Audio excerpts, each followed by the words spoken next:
થરાદમાં તંત્રના પાપે પ્રજા પરેશાન થઈ રહી છે।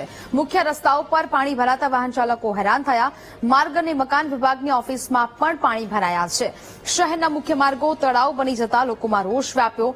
દુકાનોમાં પાણી ભરાતા વેપારીઓને નુકસાન પહોંચ્યું છે। તો હજી પણ પરિસ્થિતિ વિકટ બની રહી છે। લોકોને અવરજવર કરવામાં પણ મુશ્કેલી થઈ છે।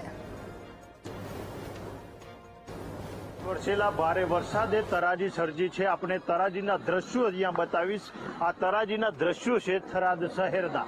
આ થરાદ શહેરનો હાર્દ સમાન જે માર્ગ છે તે માર્ગ 24 કલાકથી પાણીમાં ગરકાવ છે અને પાણી નિકાલ માટેની કોઈ વ્યવસ્થા નથી। થરાદ શહેરમાં જવાનો મુખ્ય માર્ગ પાણીમાં ગરકાવ થતા ધંધા રોજગાર બંધ છે। લોકોની અવરજવર બંધ થઈ ગઈ છે। જે લોકો છે તે ફરી ફરીને ક્યાંક પોતાના ધંધાર્થે જઈ રહ્યા છે। જે પ્રકારે આ સમગ્ર જે માર્ગ છે તે માર્ગ ઉપર અનેક કચેરીઓ પણ આવેલી છે। મામલતદાર કચેરી, પાણી પુરવઠા કચેરી અને આરએનબીની કચેરી પણ આ માર્ગ ઉપર આવેલી છે। સામે તાલુકા પંચાયતની કચેરી આવેલી છે, પરંતુ તમામ કામકાજ બંધ કરવામાં આવ્યું છે, કેમ કે લોકો ત્યાં જઈ શકે તેમ નથી। આ મુખ્ય માર્ગ જ આપણે દ્રશ્યોમાં બતાવીશ। આ બંને સાઈડનો જે માર્ગ છે તે પાણીમાં ગરકાવ થઈ ગયો છે। એટલે કે આ થરાદ શહેરની પરિસ્થિતિની વાત છે।